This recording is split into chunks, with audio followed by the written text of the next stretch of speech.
बेड़ी फड़िया primary school के पुनर्निर्माण में देरी, छात्र परेशान। सूरत जिले के बारडोली तालुका के मड़ी गांव के पास स्थित बेड़ी फड़िया प्राइमरी स्कूल की इमारत नवंबर 2024 में गिरा दी गई थी, लेकिन 3 महीने बाद भी पुनर्निर्माण कार्य शुरू नहीं हुआ। कक्षा 1 से 8 तक के 106 छात्र खुले आसमान के नीचे पढ़ाई करने को मजबूर हैं। 2017 से जर्जर हालत में रही इस स्कूल को गिराने के बाद विभाग ने वैकल्पिक व्यवस्था नहीं की। शिक्षक और अभिभावक लगातार शिक्षा विभाग से कार्रवाई की मांग कर रहे हैं, लेकिन विभागीय प्रक्रियाओं और टेंडर की देरी के कारण अब तक कोई ठोस कदम नहीं उठाया गया। अभिभावकों का कहना है कि हमारे बच्चों को सुरक्षित और उचित शिक्षा का हक है, सरकार को तुरंत निर्माण कार्य शुरू करना चाहिए। वहीं स्थानीय लोगों ने चेतावनी दी है कि यदि जल्द समाधान नहीं निकला तो वे गांधी जी के दिखाए मार्ग पर आंदोलन करेंगे और आगामी चुनाव में मतदान नहीं करेंगे। सवाल यह है कि क्या शिक्षा विभाग जल्द से जल्द स्कूल का निर्माण पूरा करेगा या फिर ये बच्चे खुले आसमान के नीचे पढ़ने को मजबूर रहेंगे। शेख भाई रुस्तम भाई चौधरी। ક્યાં રહેવાનું તમારું? મારું બેડી ફળિયા મડીમાં જ. અહીં સ્કૂલ આવેલી છે, શું સમસ્યા છે સ્કૂલની? સ્કૂલની મોટામાં મોટી સમસ્યા એ છે કે આ મકાન તોડી નાખ્યું, એ સૌથી મોટી સમસ્યા છે. સરસ રીતે ત્યાં બેસીને ભણતા હતા અને સરસ ભણી રહ્યા હતા.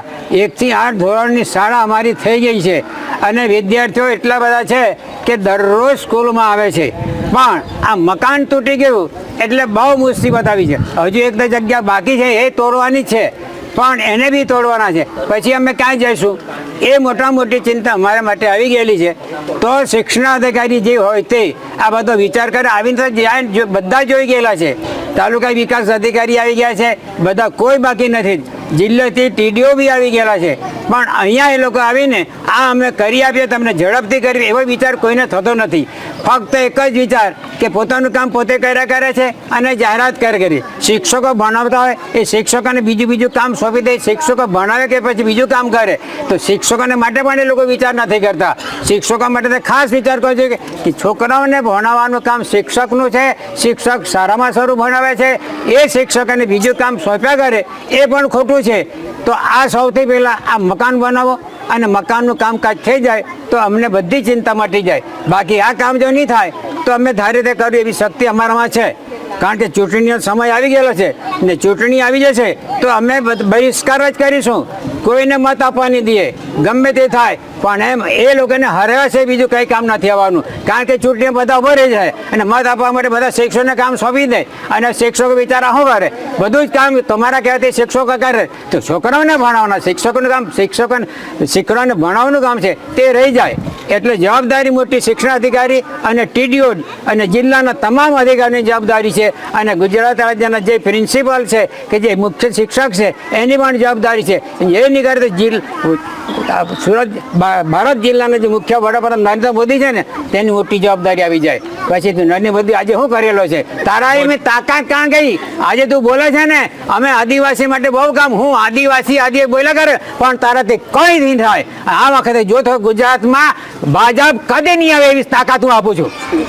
મઢી બેડી ફળિયા પ્રાથમિક શાળામાં 2017 થી તોડવાની મંજૂરી, શાળા તોડવા માટે જર્જરિત હોવાથી મંજૂરી મળેલ હતી, પણ એની ટીઆરપી તરફથી માહિતી મળી કે ભાઈ તાત્કાલિક તોડવું નહીં, હજી બીજી તમને જાણ કરવામાં આવશે ક્યારે તોડવું.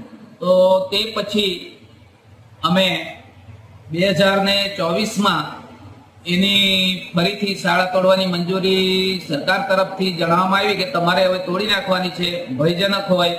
એટલે અમે એ શાળા 2017 પછી 24માં તોડી હરાજી કરીને, અને એ હરાજી કર્યા પછી 2 વખત ટેન્ડર પણ બહાર પડી ગયા, પણ એ ટેન્ડર ભરાયા નથી.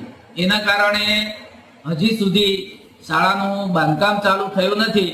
હવે શાળાની સંખ્યા 106 હાલમાં છે, જે 1 થી 8 ધોરણમાં. તો એ બાળકો અત્યારે બહાર બેસવાની નોબત છે, કારણ કે અમારી પાસે બીજી જગ્યા નથી. આજુબાજુમાં રૂમો છે, એમાં હાલ પૂરતા ટેમ્પરરી અમે શિફ્ટ કરેલા છે, છતાં પણ મોટાભાગના કાર્યક્રમો અમારે બહાર કરવા પડે છે.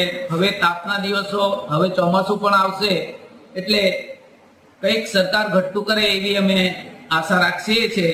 અને વધુ માહિતી માટે તો ડીપીઓ સાહેબ અમારા છે, એમનો તમે કોન્ટેક્ટ કરી શકો. મારું નામ પ્રીતિકાબેન યજ્ઞેશભાઈ ચૌધરી. મારો દીકરો આ સ્કૂલમાં ભણે છે અને આ રીતે જો આ બહાર બેસતા છે અને રૂમમાં બેસતા છે, આવી જો તકલીફ રહેશે તો આવનાર સમયમાં જે જલ્દી નહીં બનાવવાનું કરે તો હું અપીલ વિનંતી કરું છું કે મારા છોકરાને હું જલ્દી જ મારી બીજી સ્કૂલમાં દાખલ કરવાની કોશિશ કરીશ અને જેમ બને તેમ આ બનાવવા માટે કોશિશ કરે એવી અમારી અપીલ વિનંતી છે.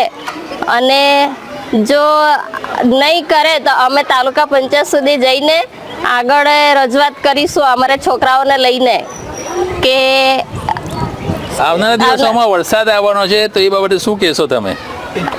જો અત્યારે નહીં બને તો આવનાર સમયમાં જો ચોમાસું આવવાનું છે તો ચોમાસું આવશે તો છોકરાઓ કઈ રીતે ભણશે?